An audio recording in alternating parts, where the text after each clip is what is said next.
गाडी गाडी गाडी पा गाडी येते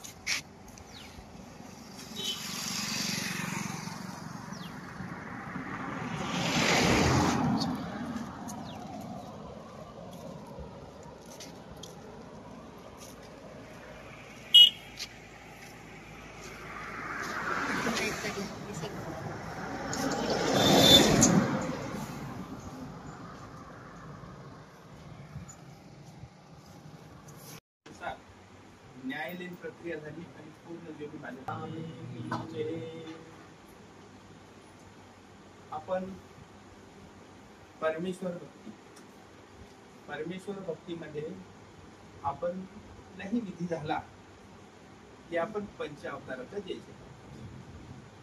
त्रिकाळ पूजा विधी झाला की पंचावताराचा जय जयकार. तर पंचावताराचा जय जयकार आपण का करतो?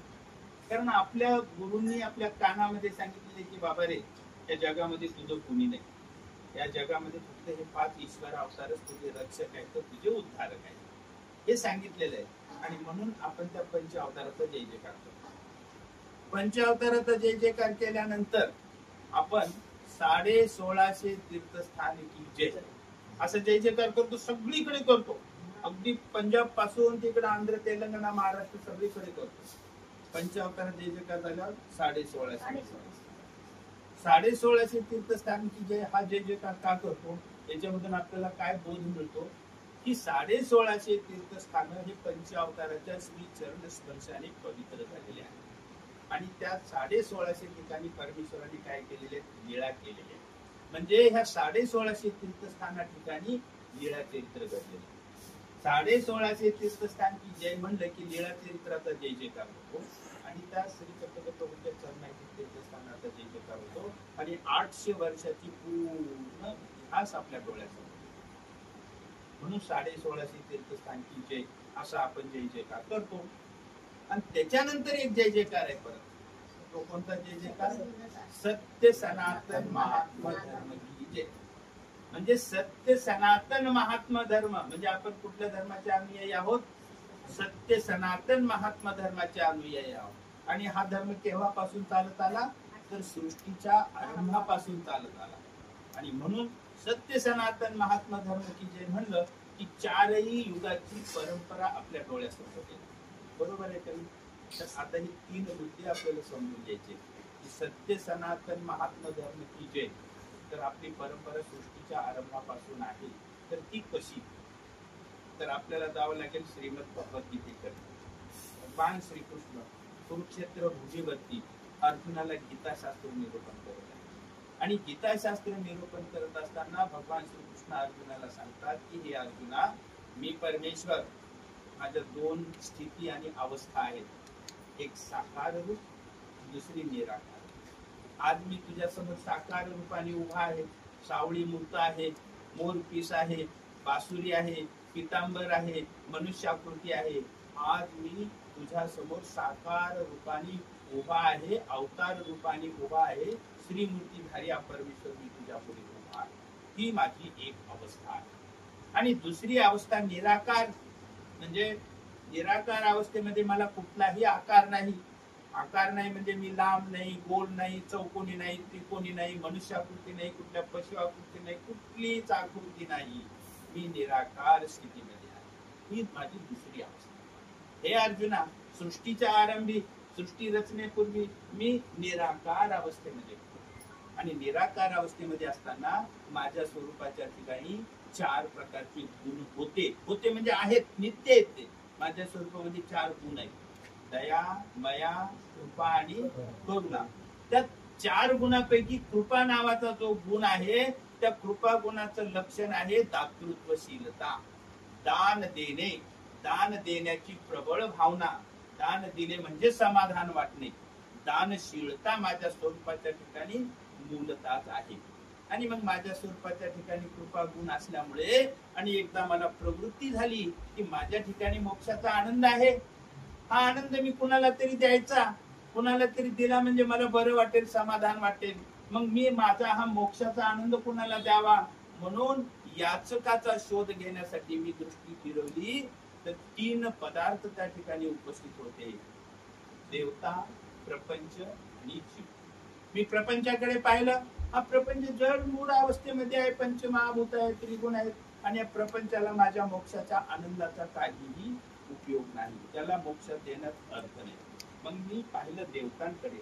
त्या देवता 81 कोटी 1.25 किती आहेत देवता? 81 कोटी 1.25 देवता आहेत. आणि या देवता आपापल्या स्वरूपावधीमध्ये निमग्न आहेत. पंचप्रकार आहेत त्यांच्याकडे आणि त्या आपल्या आनंदामध्ये सुखामध्ये रममान आहेत. बाहेरून कोणी आनंद दिला तर त्यांना तो आनंद प्रणवत नाही. या देवता सुद्धा माझ्या मोक्षाला पात्र होत नाहीत. मग राहिला जीव. आणि हा जीव चैतन्य मायेच्या स्वरूपामध्ये तम प्रदेशामध्ये अनंत काळापासून पडून आहे आणि हा सुख दुःख रहित अवस्थेमध्ये आहे, बेशुद्ध असल्यासारखं. आणि हा जीव मी त्याच्याकडे पाहिलं आणि मी तात्काळ जाणलं, अरे हा जीव याचं स्वरूप आणि माझं स्वरूप समान आहे, केवळ आहे. हा जीव माझ्या मोक्षाच्या आनंदाला पात्र आहे, माझा मोक्षाचा आनंद हा अनुभवू शकतो आणि मला आता ह्या जीवाला मोक्ष द्यायचा आहे. परंतु त्या जीवाच्या स्वरूपामध्ये एक अविद्या नावाचा एक दोष मिसळलेला होता. जसं बकेटेमध्ये पाणी घेऊन जर तुम्ही त्याच्यामध्ये त्या पाण्यात एखादा रंग टाकला, शाई टाकली, तो रंग पाण्यामध्ये कसा मिसळतो, तद्वत त्या जीवाच्या स्वरूपामध्ये अविद्या नावाचा दोष मिसळलेला आहे आणि त्या अविद्या दोषाचा जो अडथळा आहे त्यामुळे माझा हा मोक्ष अनुभवू शकत नाही. म्हणून याला पहिले मुक्त करणं गरजेचं आहे. या जीवाला पहिले अविद्या दोषापासून मुक्त केलं तरच हा माझा मोक्ष घेऊ शकतो. आणि मी हे जाणलं आणि मग मी या जीवाला ह्या अविद्या दोषापासून मुक्त करण्यासाठी ही सृष्टी रचना करण्याची प्रवृत्ती मला झाली. आणि मग ही भावना, ही स्थिती भगवान श्रीकृष्ण अर्जुनाला सांगताय. गीता अध्याय 14 श्लोक 3 व 4. भगवान श्रीकृष्ण कसं सांगतात, सृष्टी कशी रचना झाली बघा. भगवान श्रीकृष्ण अर्जुनाला सांगतात की हे अर्जुना, मम योनिर्महत् ब्रह्म तस्मिन् गर्भं दधाम्यहम् संभव सर्वभूतानां ततो भवति भारत. सर्व योनिषु कौन्तेय मूर्तय संभवन्ति या तासां ब्रह्म महद्योनिर अहम बीज प्रदपितः. हे अर्जुना, मम योनिर महत् ब्रह्म, माझी योनी महत् ब्रह्म म्हणजे सर्व शक्तीमध्ये प्रमुख शक्ती, तिला चैतन्य माया असं सुद्धा नाव आहे. आणि ती महत् ब्रह्म, ती चैतन्य माया, आणि तस्मिन गर्भम दधाम्यहम, तिच्या गर्भामध्ये, तिच्या स्वरूपामध्ये सृष्टी रचनेचं बीज मी टाकलं, आज्ञेचं बीज टाकलं. आणि काय आज्ञा केली, संभव सर्वभूतानाम, हे सर्व भूत सर्व जीव तुझ्या स्वरूपामधून बाहेर काढ, सर्व देवी देवता काढ आणि ह्या सृष्टीची रचना कर. असं मी कुणाला सांगितलं, आज्ञा केली, त्या चैतन्य मायेला आज्ञा केली आणि त्या चैतन्य मायेने या सृष्टीची रचना केली. म्हणून हे अर्जुना, अहम बीज प्रदपिता, सृष्टी रचनेचं बीज टाकणारा मी सर्वांचा कोण आहे, पिता आहे. म्हणून आपण परमेश्वराला काय मानतो, पिता मानतो. त्वमेव माताच पिता त्वमेव बंधू. आपण परमेश्वराला पिता मानण्याची प्रार्थना करतो आणि भगवान श्रीकृष्ण म्हणतात मी सर्वांचा पिता आहे. अशा प्रकारे ह्या सृष्टी रचना केली परमेश्वराच्या आज्ञेने चैतन्य मायेने. भगवद्गीतेतल्या 14व्या अध्यायातील 3ऱ्या व 4थ्या श्लोकामध्ये सांगितलेलं आहे. आणि सृष्टी रचना केली आणि परमेश्वराच्या आज्ञेने ती 4 युगांची स्थापना केली चैतन्य मायेने. किती युग? 4 युग. कोणतं युग? त्रेतायुग, द्वापार युग आणि कलियुग. हे 4 युग स्थापन केले आणि 4 युग स्थापन केले. सृष्टीची रचना झालेली आहे, सृष्टीचा आरंभ झालेला आहे. सृष्टीचा आरंभ काळ, कृतयुगाचा आरंभ काळ आणि त्या आरंभ काळामध्ये प्रतिष्ठान नगरी, आपण प्रतिष्ठान नामस्मरण करतो ना, प्रतिष्ठान नगरीमध्ये कमल पुष्पावरती ब्रह्मदेवता बसलेली आहे. ब्रह्मदेवतेला किती मुख आहेत? 4. त्यांना चतुरानन असं सुद्धा म्हणतात. काय? चतुरानन. आणि ब्रह्मदेवता बसलेली आहे आणि त्या ब्रह्मदेवाला 4 मुख आहेत आणि त्या ब्रह्मदेवाकडे 4 वेदांचं ज्ञान आहे. किती? 4 वेदांचं. ते बसलेले आहेत आणि मनश्चिंतनामधून मानस सामर्थ्याने 4 पुत्र त्या ब्रह्मदेवतेला उत्पन्न झाले. त्या 4 पुत्रांचं नाव काय ठेवण्यात आलेलं आहे? सनक, सनकादी, सनंदन आणि सनातन.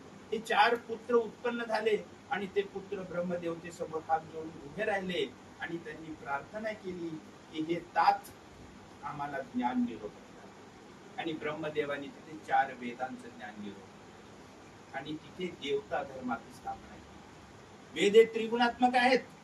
वेद हे देवता धर्माचे आहेत. त्याच्यामध्ये 81 कोटी 1.25 लक्ष 9 देवतांचं सर्व देवी देवतांचं त्याच्यामध्ये वर्णन आलेलं आहे किंवा त्याच्यामध्ये विधी विधान सांगितलेलं आहे. आणि 4 वेद निरूपण केले आणि तिथे देवता धर्माची स्थापना केली ब्रह्मदेवानी. आणि त्या देवता धर्माचं नाव काय होतं? सनातन धर्म. काय नाव होतं? सनातन. आणि त्या सनातन धर्माचं आजचं नाव काय आहे? हिंदू धर्म. आलं लक्षात? सनातन धर्माची स्थापना केली ब्रह्मदेवानी. आणि आणखीन एका हिंदू धर्मशास्त्रामध्ये सांगितलेलं आहे की ब्रह्मदेवानी 4 वर्णाची स्थापना केली.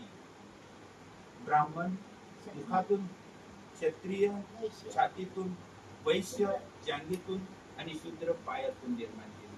हे 4 वेद आणि 4 वर्णाचं निरूपण करून ब्रह्मदेवानी त्या ठिकाणी काय केलं? सनातन धर्माची स्थापना केली. त्याला आज हिंदू धर्म असं म्हणतात. आणि मग संकादिकांनी त्या वेदांचं अध्ययन सुरू केलं. खूप डीप मध्ये त्यांनी अध्ययन केलं आणि अध्ययन केल्यानंतर त्यांना 3 प्रश्न निर्माण. पहिला प्रश्न कोणता? त्यांनी खूप अभ्यास केला वेदाचा, पण सृष्टीची रचना कोणी केली, कुणाच्या आज्ञेने केली हे त्यांना त्या वेदात सापडलं नाही. नंबर 1. नंबर 2, ह्या जीवाला अविद्या बंधनातून सोडविणारा कोण आहे, ह्याही प्रश्नाचं उत्तर त्यांना त्या वेदामध्ये सापडलेलं नाही. नंबर 3, ह्या जीवाला शाश्वत असा मोक्ष देणारा कोण आहे ही त्यांना सापडलं नाही.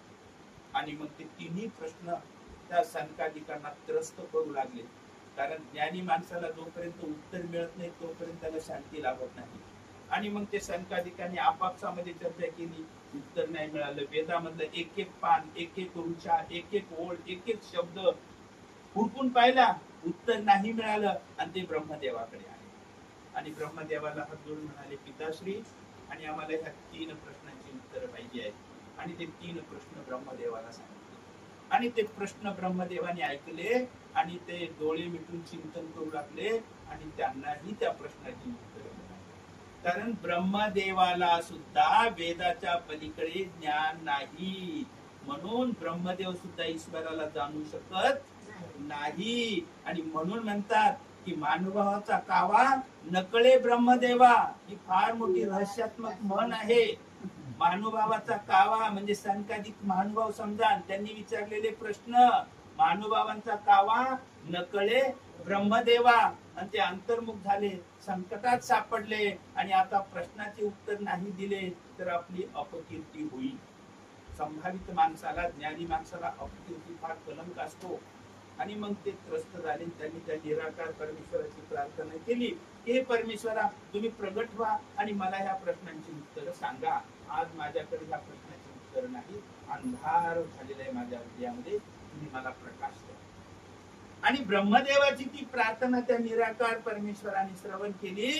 आणि असं सांगितलेलं आहे शास्त्रामध्ये, श्रीमद भगवद्गीतेमध्ये पण सांगितलेलं आहे, लीला चरित्रामध्ये पण सांगितलेलं आहे श्री चैतन्य प्रभूंनी, आणि श्रीमद भागवत ग्रंथाच्या 1 स्कंदामध्ये पण सांगितलेलं आहे. आणि त्या ठिकाणी परमेश्वराने ती प्रार्थना ऐकली आणि तात्काळ परमेश्वर त्यांच्या सहाय्याला धावून आले. आकाशामध्ये प्रकाशाचा लोळ उमटला आणि तिथून हंस पक्षाच्या रूपाने परमेश्वर त्या ठिकाणी साकार, श्री हंस रूपाने साकार झाले परमेश्वर. तो परमेश्वराचा पहिला अवतार. आणि त्या ब्रह्माच्या सभेमध्ये परमेश्वर उपस्थित झाले हंस रूपाने आणि ब्रह्मविद्या ज्ञान सांगायला सुरुवात केली. एक विद्या ते ब्रह्मविद्या, परमेश्वराची एक विद्या ती ब्रह्मविद्या आहे. आणि ती ब्रह्मविद्या ते हंस प्रभू निरूपण करायला लागले आणि त्याचे श्रोते होते ते संसाधिक. आणि ब्रह्मविद्येचं निरूपण केलं आणि परमेश्वराने सांगितलं की असं सृष्टीची रचना माझ्या आज्ञेनं चैतन्य मायेकडून मी करून दिली आहे. पहिल्या प्रश्नाचं उत्तर मिळालं. या जीवाला अविद्या बंधनातून सोडविणारा फक्त मीच परमेश्वर समर्थ आहे. दुसऱ्याही प्रश्नाचं उत्तर मिळालं. आणि शाश्वत असं सुख, शाश्वत असा मोक्ष देणारा फक्त मीच परमेश्वर समर्थ आहे. ते देवतांकडे सामर्थ्य नाही, मीच जीवांना मोक्ष देतो परमेश्वरांनी सांगितलं. आणि त्या ठिकाणी तात्काळ त्या संकादिकांना बोध झाला आणि उठून त्यांनी दंडवत केला आणि तिथे परमेश्वराचा धर्म स्थापन झाला. आणि त्या धर्माचं नाव काय?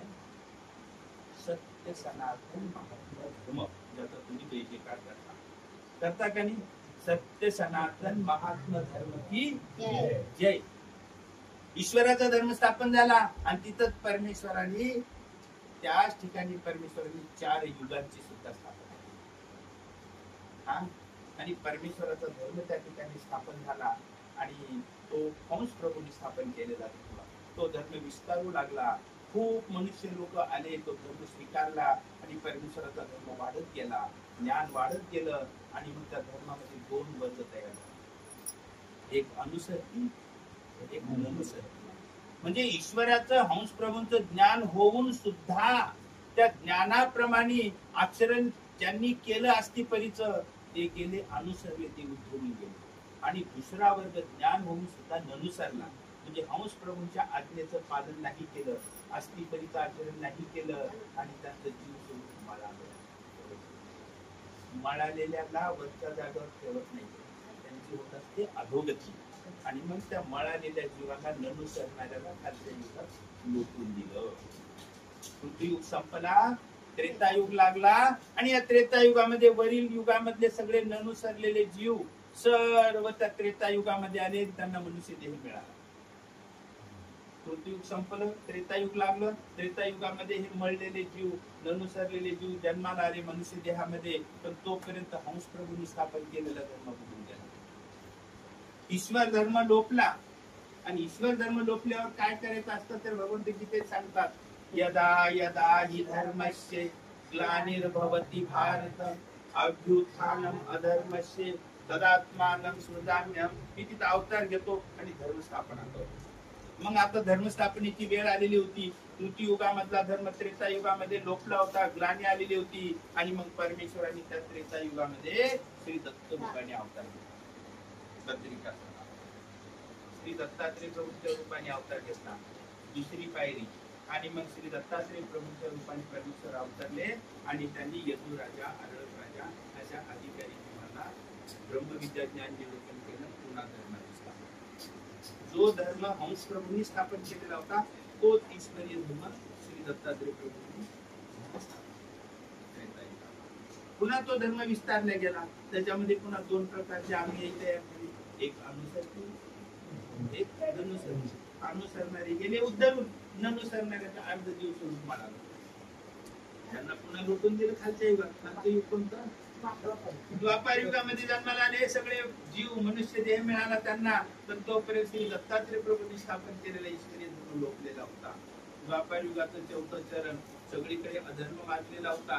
परमेश्वरांनी पाहिलं मला अवतार घेतला पाहिजे आणि परमेश्वरांनी श्रीकृष्ण प्रभूंच्या रूपाने अवतार घेतला, तिसरी पाहिजे. आणि श्रीकृष्ण भगवंताच्या रूपाने अवतार घेतला. कुरुक्षेत्र भूमीवरती अर्जुनाला, प्रिय भक्त अर्जुनाला श्रीमद भगवत गीता निरूपण केलं. जे शास्त्र हंस प्रभूंनी निरूपण केलं, जे शास्त्र श्री दत्त प्रभूंनी निरूपण केलं, तेच ब्रह्मविद्या शास्त्र भगवान श्रीकृष्णाने अर्जुनाला निरूपण केलं. पुन्हा धर्म स्थापन झाला. आता धर्म वाढत चालला. पुन्हा त्या धर्मामध्ये पुन्हा 2 गट तयार झाले. द्वैत जिथं जिथं आहे, अद्वैत नाही. जिथं जाल तिथं द्वैत आहे. आणि जो अनुसरणारा वर्ग होता, परमेश्वराच्या आज्ञा त्यांनी पाळल्या पांडवांसारखे आणि ते उद्धरून गेले. अनुसरणारा वर्ग उद्धरून गेला. मामोपेसी तुकमचेय पुनर्जन्म न विद्यते, उद्धरून गेले. आणि दुसरा जो अनुसरणारा वर्ग होता त्यांचा पूर्ण पूर्ण जे पूर्ण मळतात त्यांना पतित म्हणतात. काय म्हणतात? 100% दोषी जो असतो त्याला पतित म्हणतात. आणि हे सगळे पतित जीव आणि त्यांना पुन्हा खालच्या युगात होतं आणि खालचे जीव होतं कलियुग. हे सगळे आपली गती आणि पतित 100% दोषी. कृतयुगामध्ये सुसंस्कारी जीव होते, त्रेतायुगामध्ये थोडेसे कुसंस्कार घुसले त्याच्यामध्ये, द्वापार युगामध्ये आणखीन घुसले आणि कलियुगामध्ये 100% सुसंस्कार झाले. हे सगळे पतित जीव या कलियुगामध्ये आले. आणि म्हणून या कलियुगामध्ये जन्मल्याबरोबर या पतित जीवाला बक्षीस कोणतं मिळालं? कलियुगी जन्म मात्रे चौकडी पर्यंत काहीच न करता नुसतं जन्म घेतल्यातच बक्षीस मिळालं. बरोबर आहे की नाही? वरच्या युगात केल्यावर मिळेल, पण इथं नुसतं जन्म घेतल्याबरोबर चौकडी पर्यंत आणि हे सगळे पतित जीव त्या कलियुगामध्ये जन्माला आले. 12व्या शतक उघडलं आणि 12व्या शतकामध्ये या महाराष्ट्राची स्थिती, त्या कर्मभूमीची स्थिती काय होती? सगळीकडे ईश्वरी धर्म लोकलेला होता. सगळीकडे ईश्वर कोण, देवता कोण, जीव कोण, सगळं ज्ञान लोकलेलं होतं. परमेश्वरांनी पाहिलं, अरे मला आता ह्या कलियुगामध्ये अवतार घ्यायचा, आणि आता हा अवतार वेगळा घ्यायचाय मला. पतित पावन पतित उद्धारक ईश्वर अवतार. कसा? पतित पावन पतित उद्धारक हा ईश्वर अवतार घ्यायचाय मला. माझा ह्या अवतार इतर अवतारापेक्षा वेगळा घ्यायचाय मला. आणि परमेश्वराने पाहिलं की हे सगळे जीव पतित आहेत. पतित म्हणजे काय आहे? की प्रेतासारखे आहे. पतित म्हणजे 100% दोषी, अपवित्र, अशुद्ध, अशुभ, सर्वात अशुद्ध आणि अपवित्र प्रेत असतात. प्रेतापेक्षा अपवित्र या जगात कोणतीच गोष्ट नाही. अन्य लोक देवता भक्ती करणारे प्रेत यात्रेला जर गेले तर आंघोळ केल्याशिवाय घरात येत नाही. बाकी काही बघू द्या त्यांनी, तसंच येतील घरात, पण प्रेत बघितल्यावर आंघोळ केल्याशिवाय घरात येणार नाही. आणि मानव ईश्वर भक्त प्रेत जर बघितले तर विशेष देवाला वंदन केल्याशिवाय पाणी पिणार. म्हणजे प्रेतापेक्षा अपवित्र जगात दुसरं कोणतं आहे का? आणि त्या प्रेतासारखे हे जीव बनलेले आहेत. आणि ह्या प्रेतासारख्या बनलेल्या जीवांचा उद्धार करायचं कार्य परमेश्वराने इथे स्वीकारलेलं आहे. पतित पावन पतित उद्धारक. आणि आम्ही पतित पावन पतित उद्धारक आहोत. हा विचार, हा संदेश, हा मेसेज या